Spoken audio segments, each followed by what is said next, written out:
अस्सलाम वालेकुम everyone, welcome back to another video जिसमें हम बात करेंगे अबाउट मॉर्फोलॉजी इन जनरल और पर्टिकुलरली हम मॉर्फोलॉजी के फ्लो चार्ट्स बना के जितने भी मॉर्फोलॉजी के बेसिक आइडियाज़ आपको पता लगने चाहिए उन सबको डिस्कस करेंगे। सो लेट्स टॉक अबाउट कि मॉर्फोलॉजी का बैकग्राउंड कहाँ है, किस ख़ानदान से मॉर्फोलॉजी का ताल्लुक है, मॉर्फोलॉजी के बाप दादा कौन है। ओके, द बेसिक थिंग जहाँ से मॉर्फोलॉजी इवॉल्व होती है that is the structure of spoken language. जो भी लैंग्वेज स्पोकन है, जो भी लैंग्वेज हम बोलते हैं, उसका स्ट्रक्चर कैसा होता है। हम जो भी लैंग्वेज बोलते हैं उसके स्ट्रक्चर में 3 इंपॉर्टेंट चीज़ें हैं, स्ट्रक्चर, प्रैग्मेटिक्स और यूज़। प्रैग्मेटिक्स मतलब हम जो भी लैंग्वेज यूज़ करते हैं उसकी मीनिंग्स को किस तरह से समझ रहे होते हैं इन प्रैक्टिकल यूज़। तो प्रैग्मेटिक्स जो है वो लैंग्वेज के यूज़ से भी रिलेटेड है और दूसरी तरफ लैंग्वेज के स्ट्रक्चर से रिलेटेड। अब लैंग्वेज का जो स्ट्रक्चर है उसकी फर्दर 3 ब्रांचेस बनती हैं। मीडियम ऑफ ट्रांसमिशन कि हम जो लैंग्वेज बोलते हैं उसको किस तरह से ट्रांसमिट करते हैं, किस तरह से आगे फॉरवर्ड करते हैं। दूसरी चीज़ आती है ग्रामर कि जो भी हम लैंग्वेज बोलते हैं उसकी ग्रामर कैसी होती है। और तीसरी चीज़ आती है कि हमारी स्पोकन लैंग्वेज की मीनिंग यानी कि सेमेंटिक्स। मीडियम ऑफ ट्रांसमिशन के अंदर देखें तो हम फोनेटिक्स और फोनोलॉजी साउंड्स के ज़रिए हम अपनी नॉलेज वगैरह को आगे शेयर करते हैं यूजिंग लैंग्वेज। उसके अलावा ग्रामर के अंदर फिर 2 चीज़ें आती हैं, मॉर्फोलॉजी और सिंटैक्स। और मीनिंग के अंदर लेक्सिकॉन और डिस्कोर्स जिसमें हम लैंग्वेजेस की मीनिंग्स को या वर्ड्स की मीनिंग्स को स्टडी कर रहे होते हैं। अब ग्रामर के अंदर जो 2 बातें हैं, सिंटैक्स और मॉर्फोलॉजी, उसमें से मॉर्फोलॉजी जो है, यहाँ क्या हमें पता लगता है कि मॉर्फोलॉजी का ख़ानदान ये है, ये यहाँ से आया है, इसका बैकग्राउंड सारा हमें पता लग रहा होता है। किसी भी स्पोकन लैंग्वेज का जो स्ट्रक्चर होता है, स्ट्रक्चर के अंदर जो ग्रामर होता है, ग्रामर के अंदर हम मॉर्फोलॉजी को स्टडी कर रहे होते हैं। अब बात आती है अबाउट मॉर्फोलॉजी कि मॉर्फोलॉजी क्या है। Morphology is the study of words. Morphology में हम लोग सिंपली वर्ड्स को स्टडी करते हैं। और इसके अलावा मॉर्फोलॉजी में आगे अगर हम फर्दर मॉर्फोलॉजी का फ्लो चार्ट बनाएं तो इसमें 2 चीज़ें आती हैं, एक इन्फ्लेक्शन और दूसरी चीज़ हमारे पास आती है वर्ड फॉर्मेशन, जिसमें से हम वर्ड फॉर्मेशन को आगे लेके जाएंगे। वर्ड फॉर्मेशन मतलब ऐसे वो सारे प्रोसेसेस जिनसे वर्ड्स फॉर्म होते हैं, उसमें बहुत सारे वर्ड फॉर्मेशन के प्रोसेसेस हैं और उनमें से 2 प्रोसेसेस जो हैं दे आर डेरिवेशन और कंपाउंडिंग। फिर इन्हीं के फर्दर इन्हीं के सब कैटेगरीज में वो सारे वर्ड फॉर्मेशन के प्रोसेसेस आ रहे होते हैं। The first thing is derivation. फिर डेरिवेशन के अंदर 2 बातें हैं, एफिक्सेशन और दूसरी ऐसी वर्ड फॉर्मेशन जिनमें क्लास चेंज होता है। जो नया वर्ड बनता है उसका क्लास चेंज होता है। एफिक्सेशन में फिर प्रीफिक्स, इनफिक्स और सफिक्स जो कि डेफिनेटली सिंपल चीज़ है। कंपाउंडिंग मतलब हम 2 वर्ड्स को मिला के कंपाउंड नया वर्ड बनाते।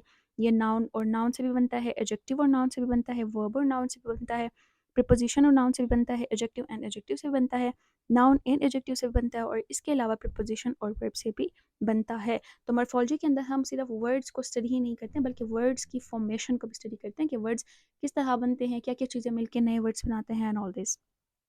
इसके अलावा मॉर्फीम, मॉर्फोलॉजी के अंदर जो बेसिक यूनिट होता है दैट इज़ मॉर्फीम। मतलब कोई भी स्मॉलेस्ट यूनिट ऑफ वर्ड जिसकी कोई मीनिंग हो उसको कहा जाता है मॉर्फीम। मॉर्फीम 2 तरह के होते हैं, फ्री मॉर्फीम्स और बाउंड मॉर्फीम्स।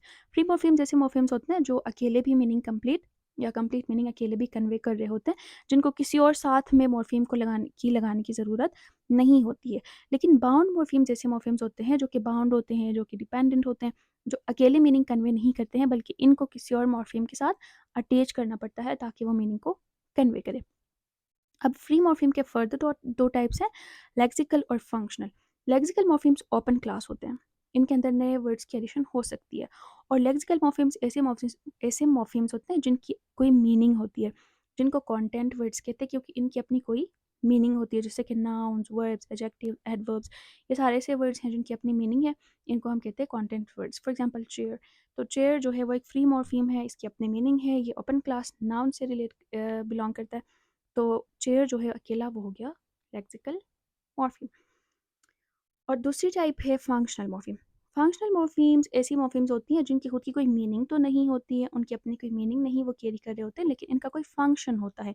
ये जहाँ भी हम इनको यूज़ करते हैं वहाँ कोई ना कोई फंक्शन अपना कोई रोल प्ले कर रहे होते हैं। ये क्लोज क्लास से बिलोंग करते हैं, विच मीन्स फंक्शनल मॉर्फिम जितने हैं उतने हैं और फंक्शनल मॉर्फिम्स के एडिशन की पॉसिबिलिटी नहीं होती है, जैसे कि प्रोनाउंस, प्रीपोजिशन, कंजंक्शंस, आर्टिकल्स। ऐसा नहीं हो सकता है कि अभी 3 आर्टिकल्स हैं तो कल परसों तक कोई चौथा आर्टिकल भी आए, तो इसलिए इनको क्लोज क्लास कहा जाता है क्योंकि इनमें नए वर्ड्स की एडिशन पॉसिबल नहीं होती है। इसी तरह अगर हमारे पास है फंक्शनल मॉर्फिम्स, जैसे प्रीपोजिशन है, प्रोनाउन है, इनमें से किसी की भी एक एग्जांपल को लें तो वो फंक्शनल मॉर्फिम की एग्जांपल होएगी। फिर बाउंड मॉर्फिम की भी वंस अगेन दो टाइप्स हैं, डेरिवेशनल और इन्फ्लेक्शनल। डेरिवेशनल बाउंड मॉर्फिम्स ऐसी बाउंड मॉर्फिम्स होती हैं जिनको जब हम किसी और वर्ड के साथ लगाते हैं तो वो उस वर्ड की क्लास को चेंज करते हैं।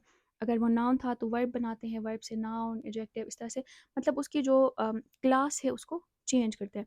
जैसे हमारे पास पहले वर्ड था ईट, ईट के साथ हमने ईट एबल लगाया, एबीएल एबल, एबल जब हमने लगाया तो ईट वर्ब था, ईटेबल नाउन बन गया। तो ऐसे मॉर्फिम्स जिनको लगाने से कैटेगरी चेंज हो तो उनको हम कहते हैं डेरिवेशनल मॉर्फिम्स। और इसके अलावा इन्फ्लेक्शनल मॉर्फिम्स ऐसे मॉर्फिम्स होते हैं जिनको लगाने से क्लास चेंज नहीं होती है। जैसे कि ईट के साथ हमने ईट्स लगाया, ईट भी वर्ब है, ईट्स भी वर्ब है, तो एस का जो बाउंड मॉर्फिम है that is an inflectional morpheme. So this was a general overview, एक फ्लो चार्ट जिसको देख के आपको एक जनरल आइडिया बने आपके माइंड में मॉर्फोलॉजी के बारे में। बाकी इसके बारे में अगर आप डिटेल में वीडियोस देखना चाहते हैं तो स्टे ट्यून्ड, दैट्स ऑल, अल्लाह हाफिज़।